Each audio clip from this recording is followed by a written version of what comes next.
Dieses sanfte Säuseln neben ihnen im Bett, das sich langsam aber sicher in ein ausgewachsenes Sägewerk verwandelt, das mühelos einen ganzen Wald roden könnte? Oder vielleicht sind Sie ja selbst der Dirigent dieses nächtlichen Orchesters, der unbewusst die Bettdecke zum Vibrieren bringt und die Fensterscheiben zum Klirren? Seien wir ehrlich, das Geräusch, das wir Schnarchen nennen, ist selten dezent. Es kann die Lautstärke eines vorbeifahrenden Lastwagens erreichen und hat schon so manche Beziehung auf eine harte Probe gestellt. Man munkelt, dass die Erfindung der Ohrenstöpsel direkt mit dem ersten Schnarchen der Höhlenmenschen zusammenhängt. Herzlich willkommen bei Eldersinne, Ihrem Kanal für ein strahlendes Leben in den besten Jahren. Heute widmen wir uns einem Thema, das viele von uns, Schätzungen zufolge schnarchen etwa 60% der Männer über 60 regelmäßig und vor allem unsere leidgeprüften Partnerinnen nur zu gut kennen, dem Schnarchen. Insbesondere wollen wir der Frage nachgehen, warum scheinen wir Männer mit zunehmendem Alter immer lauter zu werden? Ist das eine Art akustisches Reviermarkieren im Schlaf? Oder steckt doch etwas anderes dahinter? Und, was noch viel wichtiger ist, was können wir dagegen tun? Denn seien wir ehrlich, so ein nächtliches Geräuschgewitter kann ganz schön an den Nerven zerren, den eigenen Schlaf stören und die Harmonie im Schlafzimmer nachhaltig beeinträchtigen. Wer will schon morgens mit einem Kissenabdruck im Gesicht aufwachen, weil der Partner versucht hat, die Lärmquelle zu dämpfen? Keine Sorge, wir werden das Thema nicht bierernst angehen, auch wenn es für Betroffene oft alles andere als lustig ist. Wir versprechen Ihnen fundierte Informationen, gemischt mit einer guten Prise Humor, denn Lachen ist ja bekanntlich gesund, auch wenn es das Schnarchen nicht direkt beseitigt. Und natürlich gibt es praktische Tipps, die wirklich helfen können. Wir gehen der Sache auf den Grund mit wissenschaftlichen Fakten, verständlich erklärt, aber ohne dröges Fachchinesisch, das Sie nur noch mehr ermüden würde. Versprochen. Wenn Sie neu hier bei Eldersinne sind und regelmäßig Tipps für ein gesundes, aktives und strahlendes Älterwerden erhalten möchten, dann ist jetzt der perfekte Moment. Klicken Sie doch gleich mal auf den Abo-Button und die kleine Glocke daneben. So verpassen Sie keine unserer zukünftigen Sendungen und werden Teil unserer wachsenden Gemeinschaft. Also, spitzen Sie die Ohren oder halten Sie sich kurz zu, falls neben Ihnen gerade geschnarcht wird. Und legen wir los. Was genau passiert eigentlich in unserem Körper, wenn wir diese beeindruckenden Geräusche produzieren? 1. Die Wissenschaft des Sägewerks, was passiert da wirklich im Hals? Stellen Sie sich Ihre oberen Atemwege, also den Bereich von der Nase und dem Mund bis hinunter zum Kehlkopf, wie einen flexiblen Tunnel oder ein komplexes Röhrensystem vor. Normalerweise, im Wachzustand, halten unsere Muskeln diesen Tunnel schön offen, sodass die Luft beim Atmen ungehindert ein- und ausströmen kann. Alles ist straff und stabil. Im Schlaf jedoch schaltet unser Körper in den Entspannungsmodus. Das ist gut und wichtig für die Erholung, hat aber einen Nebeneffekt. Unsere Muskeln entspannen sich, und das betrifft eben auch die vielen kleinen Muskeln im Rachenraum. Das Gewebe dort, insbesondere das weiche Gaumensegel, das ist dieses segelartige Ding da hinten oben im Mund, an dem das Zäpfchen wie ein kleiner Punchinball baumelt, und auch der hintere, muskulöse Teil der Zunge, der Zungengrund, werden schlaffer und nachgiebiger. Bei manchen Menschen ist dieses Gewebe von Natur aus etwas voluminöser oder lockerer. Wenn nun die Atemluft durch diesen entspannten und dadurch oft verengten Rachenraum strömt, gerät das schlaffe Gewebe, hauptsächlich das Gaumensegel und das Zäpfchen, in Schwingung. Es flattert im Luftstrom hin und her, ähnlich wie eine Fahne im Wind oder eben ein Segel bei starkem Seegang. Und genau diese Vibration erzeugt das Geräusch, das wir als Schnarchen wahrnehmen. Je entspannter die Muskeln, je enger der Atemweg und je schneller die Luft strömen muss, um die Lunge zu füllen, desto stärker wird die Vibration und desto lauter und intensiver wird das Schnarchgeräusch. Manchmal vibriert sogar der gesamte Rachenraum mit. Man könnte sagen, Ihr Rachen verwandelt sich nachts in eine Art Blasinstrument, das auf Luftdruck reagiert. Nur leider ist das Ergebnis selten eine wohlklingende Melodie. Oder eher so Friedes für Fortgeschrittene, eine Arie der schlafenden Schwergewichte, eine Symphonie des Sägewerks. Die Töne können dabei von einem tiefen Brummen über ein lautes Rattern bis hin zu einem hohen Pfeifen reichen. Die Vielfalt ist erstaunlich, wenn auch selten willkommen. Jetzt kommt aber ein ganz wichtiger Punkt, den wir nicht oft genug betonen können. Das normale, regelmäßige Schnarchen, auch primäres Schnarchen genannt, ist in den meisten Fällen medizinisch gesehen erstmal harmlos, wenn auch extrem nervig für den Bettpartner oder die Bettpartnerin. Aber es gibt eine klare Grenze und die heißt Schlafapnoe. Wenn das Schnarchen sehr unregelmäßig ist, wenn es von lauten, fast explosionsartigen Geräuschen unterbrochen wird und vor allem, wenn es zu hörbaren Atemaussetzern kommt, also Momenten von mehreren Sekunden bis zu über einer Minute, in denen die Atmung komplett stoppt, gefolgt von einem lauten Luftschnappen oder Keuchen, dann ist höchste Vorsicht geboten.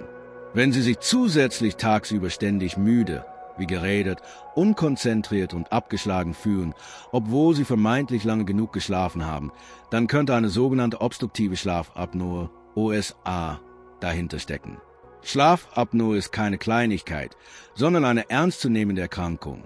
Diese nächtlichen Atemaussetzer führen zu einem Sauerstoffmangel im Blut und zu wiederholten Wegreaktionen des Gehirns, oft unbemerkt, was den Schlaf massiv stört und Herz sowie Kreislauf erheblich belastet. Langfristig erhöht eine unbehandelte Schlafapnoe das Risiko für Bluthochdruck, Herzinfarkt, Schlaganfall und andere schwerwiegende Gesundheitsprobleme. Also, bitte, wenn Sie den Verdacht haben, an Schlafapnoe zu leiden oder Ihr Partner, Ihre Partnerin solche Atemaussetzer bei Ihnen beobachtet, suchen Sie unbedingt einen Arzt auf. Selbstdiagnose im Internet ist zwar verlockend, weil Dr. Google immer Sprechstunde hat und nie ungeduldig wird, aber Ihr Hausarzt oder ein spezialisierter Schlafmediziner kann die richtige Diagnose stellen und eine geeignete Therapie einleiten. Vertrauen Sie den Profis Ihrer Gesundheit zuliebe. Aber zurück zum normalen, wenn auch lauten Schnarchen. Warum wird das Geräusch manchmal so ohrenbetäubend, dass die Wände wackeln? Ganz einfach erklärt, wenn die Atemwege aus irgendeinem Grund verengt sind, sei es durch entspannte Muskeln, überschüssiges Gewebe oder andere Faktoren, zu denen wir gleich kommen, muss die Luft schneller hindurchströmen, um die Lunge trotzdem ausreichend mit Sauerstoff zu versorgen. Denken Sie an einen Gartenschlauch. Wenn Sie die Öffnung vorne zusammendrücken, spritzt das Wasser schneller und mit mehr Druck heraus. Ähnlich ist es mit der Luft in Ihren Atemwegen. Und dieser beschleunigte, turbulentere Luftstrom bringt das schlaffe Gewebe im Rachen erst recht zum Vibrieren, oft sehr lautstark. Je enger also der Pass, desto lauter die Musik oder eben das Sägewerk. So viel zur grundlegenden Physik und Biologie des Schnarchens. Aber die spannende Frage bleibt, warum trifft es uns Männer eigentlich so viel häufiger als Frauen und warum scheint das Problem mit den Jahren oft schlimmer zu werden? Gehen wir den Hauptverdächtigen auf den Grund. 2. Männer, Alter, Lebensstil, die Hauptverdächtigen im Visier und warum wir Kerle öfter sägen. Ja, liebe Männer, es ist leider eine statistische Tatsache. Wir sind die Hauptverdächtigen, wenn es um nächtliche Ruhestörungen durch Schnarchen geht. Frauen können zwar auch schnarchen, besonders nach den Wechseljahren, aber Männer sind deutlich häufiger und oft auch lauter betroffen. Und das hat eine Kombination aus mehreren Gründen. Fangen wir mal mit dem Faktor an, dem wir alle nicht entkommen können, dem Alterungsprozess. Der Zahn der Zeit nagt bekanntlich überall, nicht nur an unserer Geduld oder an den Knien. Er macht auch vor unserem Rachen nicht Halt. Mit den Jahren lässt die natürliche Spannkraft unserer Muskeln nach, das nennt man Muskelhypotonie. Das merken wir vielleicht am Bizeps, der nicht mehr ganz so prall ist wie mit 20, oder an der Haut, die nicht mehr ganz so straff sitzt.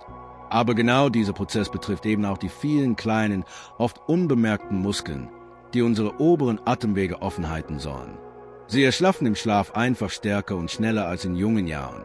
Das Gewebe wird nachgiebiger und flattert leichter im Luftstrom. Und als wäre das nicht genug, verändert sich mit dem Alter oft auch das Gewebe selbst. Das Bindegewebe, das alles an seinem Platz hält, wird lockerer und weniger elastisch. Zudem neigen viele Menschen im Alter dazu, ein wenig an Gewicht zuzulegen, und dieses zusätzliche Fettgewebe kann sich auch im Hals- und Rachenbereich ansammeln. Denken Sie an ein Doppelkinn, das ist nicht nur außen sichtbar, ähnliche Fettposter können sich auch innen bilden und den Atemweg von innen verengen. Ja, die Schwerkraft und vielleicht das ein oder andere genussvolle Kilo zu viel über die Jahre fordern ihren Tribut, leider auch an Stellen, wo wir es für einen ruhigen Schlaf gar nicht gebrauchen können. Das Ergebnis dieser altersbedingten Veränderungen: die Atemwege werden enger, das Gewebe flattert leichter und das Schnarchkonzert wird wahrscheinlicher und oft auch lauter. Und dann kommt noch der spezifisch männliche Faktor ins Spiel. Warum wir Kerle besonders prädestiniert sind. Nun, die Natur hatte so eingerichtet oder vielleicht auch nicht ganz optimal durchdacht, dass Männer oft von Haus aus anatomisch etwas andere Voraussetzungen im Rachenraum haben als Frauen. Männer haben häufig einen größeren und weicheren Gaumen und einen tiefer stehenden Kehlkopf, was die Atemwege tendenziell länger und anfälliger für einen Kollaps im Schlaf macht. Der männliche Rachenraum ist oft von Natur aus etwas enger und das Gewebe schlaffer. Man könnte also mit einem Augenzwinkern sagen, wir sind von Natur aus leicht benachteiligt, zumindest was die Produktion von leisem Schlaf angeht. Auch hormonelle Unterschiede, insbesondere das männliche Hormon Testosteron, scheinen eine Rolle bei der Muskelspannung und Fettverteilung im Rachen zu spielen, aber die genauen Zusammenhänge sind komplex und noch nicht vollständig erforscht. Aber Alter und Geschlecht sind bei weitem nicht die einzigen Schuldigen. Ein ganz großer und oft entscheidender Einflussfaktor ist unser Lebensstil.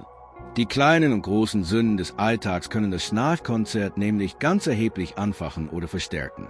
Hier haben wir es also selbst in der Hand. Da wäre zum Beispiel das liebe Übergewicht der Klassiker. Ein paar Kilo zu viel auf den Rippen, besonders wenn sie sich am Bauch und am Hals ansammeln, bedeuten oft auch unerwünschte Fettansammlungen im Rachenbereich. Diese Fettposter drücken auf die Atemwege und verengen sie zusätzlich, eine Einladung für lautes Schnarchen. Das sprichwörtliche Wohlstandsbächlein hat also nicht selten einen lauten nächtlichen Begleiter im Schlepptau. Dann der Alkohol, besonders der Genuss am Abend. Das gemütliche Feierabendbierchen, das Glas Wein zum Essen oder der vermeintliche Schlaftrunk. Sie alle entspannen zwar kurzfristig, aber leider entspannen sie auch die Rachenmuskulatur über das normale Maß hinaus. Die Muskeln werden noch schlaffer, die Atemwege noch enger und das Schnarchen wird dadurch oft deutlich lauter und tritt früher in der Nacht auf. Ähnliches gilt übrigens für bestimmte Beruhigungs- oder Schlafmittel sowie für Muskelrelaxantien. Sie verstärken die Muskelentspannung und können so das Schnarchen fördern oder verschlimmern. Und das Rauchen? Tja, als wäre es nicht schon ungesund genug, ist es auch ein echter Schnarchförderer. Der Rauch reizt die empfindlichen Schleimhäute in Nase und Rachen chronisch. Das führt zu Schwellungen, Entzündungen und einer erhöhten Schleimproduktion. All das verengt die Atemwege zusätzlich und macht sie anfälliger für Vibrationen. Also, nicht nur schlecht für die Lunge und das Herz, sondern auch fatal für die Nachtruhe, die eigene und die der Mitmenschen. Also, liebe Männer, fassen wir die Hauptverdächtigen nochmal zusammen. Das Älterwerden mit seiner nachlassenden Muskelspannung und Gewebeveränderung, unsere männliche Anatomie. Vielleicht das ein oder andere Kilo zu viel über die Jahre angesammelt, der entspannende Drink am Abend und möglicherweise noch das Laster des Rauchens. Das ist quasi das perfekte Rezept für nächtliche Konzerte der lauteren Artikel. Ein Teufelskreis, der sich oft selbst verstärkt. Aber keine Sorge, auch wenn die Voraussetzungen manchmal ungünstig scheinen, heißt das nicht, dass wir dem Schicksal hilflos ausgeliefert sind. Wie gesagt, wir kommen ja gleich noch ausführlich zu den Lösungen. Doch vorher gönnen wir uns noch einen kleinen, humorvollen Einschub. Denn wie wir alle wissen, Schnarchen ist nicht gleich Schnarchen. Es gibt da durchaus künstlerische Unterschiede. 3. Die große Schnarchtypologie, vom Dieselmotor bis zum Presslufthammer. Nachdem wir nun die wissenschaftlichen und lebensstilbedingten Hintergründe beleuchtet haben, wird es Zeit für ein wenig Auflockerung. Wir haben da mal eine kleine, natürlich nicht ganz ernst gemeinte, aber vielleicht auch sehr treffende Typologie der Schnarcher zusammengestellt. Vielleicht erkennen Sie sich ja in einer der Kategorien wieder. Oder, was wahrscheinlicher ist, Ihren lieben Bettnachbarn oder Ihre Bettnachbarin. Hören Sie mal genau hin. Typ 1, der Dieselmotor, der Unermüdliche. Dieser Schnarcher zeichnet sich durch eine beeindruckende Konstanz aus. Er schnarcht tief, langsam und unglaublich gleichmäßig, oft die ganze Nacht hindurch. Man könnte fast die Uhr danach stellen oder den Takt dazu klopfen. Es ist nicht unbedingt das lauteste Schnarchen, aber dieses monotone, unaufhörliche Tuckern kann einen wahnsinnig machen. Es erinnert ein bisschen an einen alten Schiffsdiesel oder einen Traktor, der stundenlang im Standgas läuft und einfach nicht ausgehen will. Partner dieses Typs berichten oft von dem Gefühl, neben einer laufenden Maschine zu schlafen. Typ 2, der Überraschungsschnarcher, der Heckenschütze. Hier herrscht oft minutenlang, manchmal sogar stundenlang, eine trügerische, himmlische Ruhe. Man wiegt sich schon in Sicherheit, gleitet sanft in den eigenen Schlaf. Und dann BRM. Aus dem Nichts kommt ein einzelner, ohrenbetäubender Schnarcher, der einen senkrecht im Bett sitzen lässt und das Herz zum Rasen bringt. Und kaum hat man sich vom Schock erholt, ist wieder Ruhe. Bis zum nächsten unerwarteten Angriff. Besonders gemein und nervenaufreibend. Typ 3, der Presslufthammer, der Schwerstarbeiter. Das ist die unangefochtene Königsklasse der nächtlichen Ruhestörung. Hier wird nicht geschnarcht, hier wird gearbeitet. Laut, unregelmäßig, oft mit pfeifenden, gurgelnden oder schnaubenden Nebengeräuschen. Die Lautstärke erreicht Spitzenwerte, bei denen man sich fragt, ob die Nachbarn nicht gleich die Polizei rufen. Hier vibriert nicht nur das Kopfkissen, sondern gefühlt das ganze Haus. An Schlaf ist für den Partner oft nur mit industriellen Lärmschutzmaßnahmen zu denken. Typ 4, der Pfeifer oder Quietscher, der Virtuose. Dieser Typ erzeugt eher hohe, manchmal fast schon musikalisch Töne, wenn auch selten harmonisch. Es kann wie ein leises Pfeifen klingen, ein hohes Quietschen wie eine schlecht geölte Tür oder das Fiepen einer Maus, die im Nebenraum eine Party feiert. Nicht unbedingt extrem laut, aber die Frequenz dieser Geräusche kann extrem nervtötend sein und einen in den Verstand bringen. Typ 5, der Röchler, der Dramatiker. Das klingt oft am beunruhigendsten. Ein tiefes, gurgelndes, röchelndes Geräusch, das sich anhört, als würde der Schnarcher mühsam um Luft ringen oder gegen einen unsichtbaren Feind kämpfen. Dieses Schnarchen klingt oft sehr angestrengt und kann einem wirklich Angst machen. Hier sollte man als Partner besonders aufmerksam sein und auf mögliche Atemaussetzer achten, denn dieser Typ grenzt oft an die bereits erwähnte Schlafapnoe. Na, haben Sie jemanden aus Ihrem Umfeld wiedererkannt? Oder vielleicht sogar sich selbst ertappt? Welchen Typ haben Sie zu Hause im Bett liegen? Oder sind Sie vielleicht selbst ein stolzer Vertreter einer dieser Kategorien, ein unermüdlicher Dieselmotor oder gar ein gefürchteter Presslufthammer? Schreiben Sie es uns doch mal augenzwinkernd in die Kommentare. Wir sind gespannt auf Ihre Geschichten und vielleicht auch auf die Spitznamen, die Sie für Ihre schnarchenden Liebsten erfunden haben. Aber genug der humorvollen Analyse. Jetzt wird es ernst, also ernsthaft hilfreich. Denn das Beste kommt ja noch, die Lösungen. Schluss mit dem Lärm. Was können wir wirklich gegen das Schnarchen tun, um endlich wieder ruhige Nächte zu genießen? 4. Schluss mit dem Lärm. Die besten und effektivsten Strategien für ruhigere Nächte. Die wirklich gute Nachricht des Tages ist, gegen Schnarchen ist kein Kraut gewachsen, aber es gibt eine ganze Reihe von wirksamen Strategien und Hilfsmitteln. Sie müssen das nächtliche Konzert nicht einfach ertragen. Von einfachen Verhaltensänderungen, die jeder sofort umsetzen kann, bis hin zu cleveren Gadgets und medizinischen Therapien. Die Palette an Möglichkeiten ist breit. Gehen wir die erfolgversprechendsten Ansätze mal systematisch durch. A. Lebensstiländerungen, die Basis für ruhigen Schlaf legen. Das ist oft der wichtigste, effektivste und vor allem nachhaltigste Weg, um das Schnarchen in den Griff zu bekommen. Denn hier packen wir das Problem an der Wurzel, also bei den Ursachen. Gewichtsreduktion. Ja, ich weiß, das ist der Punkt, den keiner gerne hört, aber er ist oft der entscheidende. Wenn Übergewicht eine Rolle spielt, und das tut es bei vielen Schnarchern, ist Abnehmen häufig der Schlüssel zu ruhigeren Nächten. Jedes Kilo weniger, besonders im Hals- und Bauchbereich, reduziert den Druck auf die Atemwege und kann das Schnarchen deutlich vermindern oder sogar ganz beseitigen.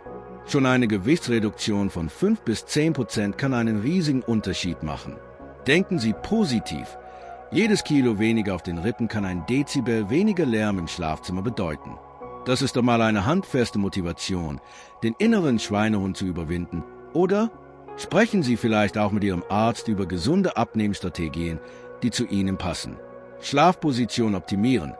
Die Rückenlage ist der absolute Schlaförderer Nummer 1. Warum? Weil in dieser Position die Schwerkraft dafür sorgt, dass die entspannte Zunge und das Gaumensäge nach hinten in den Rachen fallen und die Atemwege blockieren. Die Lösung: versuchen Sie konsequent, auf der Seite zu schlafen. Das klingt einfacher gesagt als getan, denn oft dreht man sich im Schlaf unbewusst wieder auf den Rücken. Aber es gibt Tricks. Ein spezielles Seitenschläferkissen oder ein einfaches Kissen zwischen den Knien kann helfen, die Seitenlage stabiler und bequemer zu machen. Oder der gute alte, etwas rustikale Tennisballtrick. Nähen Sie einen Tennisball oder einen ähnlichen harten Gegenstand in eine kleine Tasche auf den Rückenteil Ihres Pyjamas ein. Das macht die Rückenlage so unbequem, dass Sie sich fast automatisch wieder auf die Seite drehen. Mit etwas Übung werden Sie zum Seitenschläfer-Ninja und umgehen die Schwerkraftfalle. Alkohol und bestimmte Medikamente meiden. Wie schon erwähnt, entspannt Alkohol die Rachenmuskulatur zusätzlich. Vermeiden Sie daher Alkoholgenuss, besonders in den letzten 3 bis 4 Stunden vor dem Schlafengehen. Das gilt auch für üppige, schwere Mahlzeiten kurz vor der Nachtruhe, da ein voller Magen auf das Zwerchfell drücken und die Atmung beeinträchtigen kann. Wenn Sie regelmäßig Beruhigungs- oder Schlafmittel oder auch bestimmte Muskelrelaxantien einnehmen müssen, sprechen Sie offen mit Ihrem Arzt darüber, ob diese das Schnarchen fördern könnten und ob es eventuell Alternativen gibt, die die Muskelentspannung nicht so stark beeinflussen. Tauschen Sie den abendlichen Schlaftrunk vielleicht mal gegen eine Tasse beruhigenden Kräutertee wie Baldrian oder Melisse. Hauchstopp. Muss ich dazu wirklich noch viel sagen? Hauchen schadet auf so vielen Ebenen. Für Schnarcher ist es doppelt schlecht, da es die Schleimhäute reizt und anschwellen lässt. Der Rauchstopp ist eine der besten Investitionen in Ihre allgemeine Gesundheit und in ruhigere Nächte. Nasenatmung fördern und Mundatmung vermeiden. Eine verstopfte Nase zwingt uns oft zur Mundatmung und die wiederum begünstigt das Schnarchen erheblich, da der Luftsturm direkt auf das Gaumensegel trifft. Sorgen Sie also für eine freie Nase. Wenn Sie unter Allergien oder chronischem Schnupfen leiden, sprechen Sie mit Ihrem Arzt über Behandlungsmöglichkeiten. Ansonsten können einfache Maßnahmen helfen. Nasensprays mit Salzwasser oder Meerwasser befeuchten die Schleimhäute, aber Vorsicht, abschwellende Sprays nur kurzfristig anwenden, da sie abhängig machen können. Nasenpflaster, die von außen auf die Nasenflügel geklebt werden, können diese sanft weiten. Eine Nasendusche mit Salzlösung spült die Nase frei und kann sehr effektiv sein. Auch eine ausreichende Luftfeuchtigkeit im Schlafzimmer, ca. 40–60%, kann helfen, die Schleimhäute feucht zu halten. Freie Nase, gleitfreie Fahrt für die Luft und weniger Grund zum Schnarchen. B. Mechanische Helferlein, die cleveren Gadgets gegen das Geratter. Wenn die Änderungen des Lebensstils allein noch nicht den gewünschten Erfolg bringen oder wenn anatomische Besonderheiten vorliegen, gibt es eine Reihe von mechanischen Hilfsmitteln, die das Schnarchen reduzieren können. Antischnarchschienen, Unterkieferprotrusionsschienen, das sind spezielle, individuell angepasste Zahnschienen, ähnlich wie eine Zahnspange oder ein Sportlermundschutz. Sie werden nachts getragen und bewirken, dass der Unterkiefer und damit auch die Zunge leicht nach vorne verlagert werden. Dadurch wird der Rachenraum hinter der Zunge erweitert, die Atemwege bleiben stabiler offen und das Schnarchen wird oft deutlich reduziert oder verschwindet ganz. Wichtig, diese Schienen müssen unbedingt von einem spezialisierten Zahnarzt oder Arzt, ZB-Schlafmediziner, HNO-Arzt, angepasst werden. Kaufen Sie keine Billigprodukte aus dem Internet, die nicht richtig passen und mehr schaden als nutzen können. Die Anpassung und Eingewöhnung erfordert etwas Geduld, aber für viele sind diese Schienen eine sehr effektive Lösung. Nasendilatatoren, Nasenspreizer, das sind kleine, meist unauffällige Plastik- oder Silikonteile, die in die Nasenlöcher eingesetzt werden. Sie spreizen die Nasenflügel sanft von innen und halten so die Nasengänge weiter offen. Das verbessert die Nasenatmung und kann helfen, wenn das Schnarchen hauptsächlich durch eine behinderte Nasenatmung verursacht wird. Sie sind relativ günstig und einfach anzuwenden, definitiv einen Versuch wert, wenn die Nase oft dicht ist. Anti-Schnarchkissen und Lagerungshilfen. Es gibt eine Vielzahl von speziell geformten Kissen auf dem Markt, die den Kopf und Nacken in eine Position bringen sollen, die das Schnarchen reduziert, ZB, indem sie die Seitenlage fördern oder den Kopf leicht überstrecken. Auch spezielle Westen oder Rucksäcke mit einem Polster im Rückenbereich sollen die Rückenlage verhindern. Die Wirksamkeit ist individuell sehr unterschiedlich, aber für manche können solche Lagerungshilfen eine gute Unterstützung sein. Kinnbänder. Diese elastischen Bänder werden um den Kopf und das Kinn gelegt und sollen den Mund im Schlaf geschlossen halten, um die Nasenatmung zu erzwingen. Die wissenschaftliche Evidenz für ihre Wirksamkeit ist eher gering und sie können unbequem sein. Manche Nutzer berichten jedoch von positiven Effekten, insbesondere wenn Mundatmung das Hauptproblem ist. Zugegeben, manches davon sieht vielleicht etwas gewöhnungsbedürftig aus und man fühlt sich nachts eventuell wie ein verkabelter Astronaut oder ein Boxer vor dem Kampf. Aber hey, wenn es hilft, die Nächte ruhiger zu gestalten und die Beziehung zu retten, ist es doch einen Versuch wert, oder? Wichtig ist, die verschiedenen Optionen auszuprobieren und herauszufinden, was für einen selbst am besten funktioniert und womit man sich arrangieren kann. C. Medizinische Therapien, wenn der Doktor eingreifen muss. In bestimmten Fällen, insbesondere wenn eine behandlungsbedürftige Schlafapnoe diagnostiziert wurde, reichen Lebensstiländerungen und mechanische Hilfsmittel nicht aus. Dann kommen medizinische Therapien ins Spiel. CPAP-Therapie, Continuous Positive Air Repressure, das ist die Goldstandardbehandlung bei mittelschwerer bis schwerer obstruktiver Schlafapnoe. Dabei trägt der Patient nachts eine Maske über Nase oder Nase und Mund, die mit einem kleinen Gerät verbunden ist. Dieses Gerät erzeugt einen leichten, kontinuierlichen Überdruck, der die Atemwege während des Schlafs sanft offen hält. Das verhindert die Atemaussetzer und meist auch das Schnarchen sehr effektiv. Die Gewöhnung an die Maske und das Gerät erfordert anfangs oft etwas Geduld und Anpassung, aber die Verbesserung der Schlafqualität und der Tagesfitness ist für die meisten Patienten enorm. Aber nochmal ganz klar, die CPAP-Therapie ist eine ärztlich verordnete Behandlung nach einer entsprechenden Diagnose im Schlaflabor. Operationen. Chirurgische Eingriffe im Rachenraum sind eine weitere Option, sollten aber wirklich nur in ausgewählten Fällen und als letzte Möglichkeit in Betracht gezogen werden, wenn andere Therapien versagt haben oder nicht toleriert werden. Mögliche Operationen sind ZB, die Straffung des Gaumensegels, UPPP, die Verkleinerung der Mandeln oder des Zungengrunds oder die Korrektur einer stark verkrümmten Nasenscheidewand. Solche Eingriffe bergen immer Risiken, sind oft schmerzhaft und der langfristige Erfolg ist nicht immer garantiert. Das Schnarchen kann manchmal nach einiger Zeit wiederkehren. Eine ausführliche Beratung durch einen erfahrenen HNO-Arzt oder Schlafchirurgen ist hier unerlässlich, um die Chancen und Risiken individuell abzuwägen. D. Hausmittel, Mythen und alternative Ansätze. Was ist wirklich dran? Im Internet und unter Freunden kursieren ja oft die wildesten Tipps und angeblichen Wundermittel gegen Schnarchen. Schauen wir mal genauer hin. Mythen entlarven. Nein, das berühmte Stück Seife unter dem Kottkissen hat noch niemanden vom Schnarchen abgehalten, außer vielleicht durch den Geruch. Auch Knoblauch neben dem Bett hält keine Schnarchdämonen fern. Bestimmte Lebensmittel vor dem Schlafen zu meiden, wie Milchprodukte, hat meist keinen wissenschaftlich belegten Effekt auf das reine Schnarchen, es sei denn, die fördern Übergewicht oder Sodbrennen, was wiederum den Schlaf stören kann. Seien Sie skeptisch bei Wundermitteln, die schnelle und einfache Lösungen versprechen. Sinnvolle Hausmittel und unterstützende Maßnahmen, was aber durchaus unterstützend helfen kann. Achten Sie auf ausreichende Flüssigkeitszufuhr über den Tag verteilt, damit die Schleimhäute in Nase und Rachen nicht austrocknen und klebrig werden. Das Kopfteil des Bettes leicht erhöhen, ca. 10 bis 15 cm, ZB durch Keilkissen oder Bücher unter den vorderen Bettfüßen, kann bei manchen die Atmung erleichtern, da die Zunge weniger leicht nach hinten rutscht. Eine gute Schlafhygiene, also regelmäßige Schlafenszeiten, ein dunkles, ruhiges und kühles Schlafzimmer, fördert generell einen erholsamen Schlaf, auch wenn sie das Schnarchen nicht direkt beseitigt. Manche schwören auch auf spezielle Übungen zur Stärkung der Rachenmuskulatur, oropharyngeale Übungen, ähnlich wie beim Didgeridoo-Spielen. Hierzu gibt es erste positive Studien, aber die Evidenz ist noch begrenzt. Puh, das waren jetzt wirklich viele Informationen und Möglichkeiten. Das Wichtigste, was Sie mitnehmen sollten, seien Sie geduldig mit sich selbst. Nicht jede Methode wirkt bei jedem gleich gut oder sofort.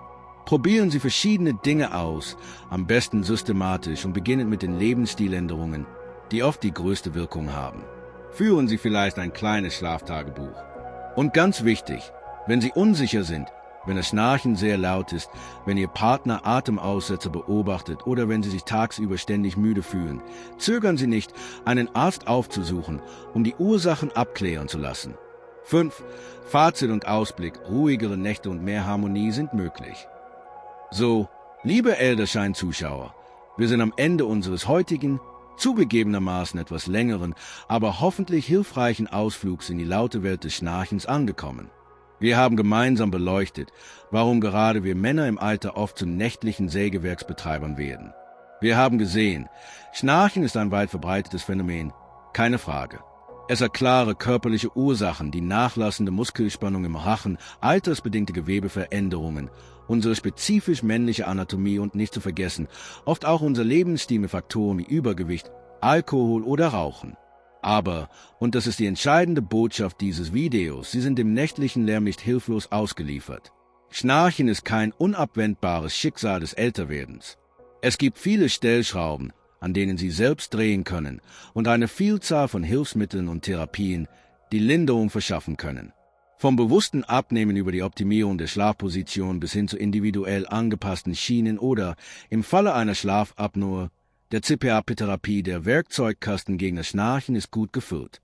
Und bitte denken Sie immer daran, bei Verdacht auf Atemaussetzer und starke Tagesmüdigkeit ist der Gang zum Arzt unerlässlich, um eine ernsthafte Schlafapnoe auszuschließen oder behandeln zu lassen. Ich hoffe, wir konnten Ihnen heute nicht nur ein paar nützliche, wissenschaftlich fundierte Informationen an die Hand geben, sondern Ihnen vielleicht auch hier und da ein kleines Schmunzeln entlocken. Denn auch ernste Themen, die den Alltag belasten, darf und sollte man mit einer Prise Humor angehen. Mit ein paar gezielten Anpassungen etwas Geduld und vielleicht auch der Unterstützung Ihres Partners oder Ihrer Partnerin können Sie das nächtliche Sägewerk vielleicht wirklich in ein sanftes Meeresrauschen verwandeln oder zumindest in ein deutlich leiseres, erträglicheres Murmeln. Das freut nicht nur Sie selbst, weil Sie wahrscheinlich besser schlafen, sondern vor allem auch die Person, die Nacht für Nacht neben Ihnen liegt und sich nach ungestörter Ruhe sehnt.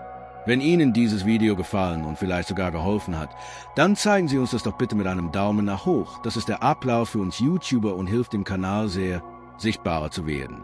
Und wenn Sie denken, dass auch Freunde, Bekannte oder andere Leidensgenossen von diesen Tipps profitieren könnten, dann teilen Sie das Video gerne.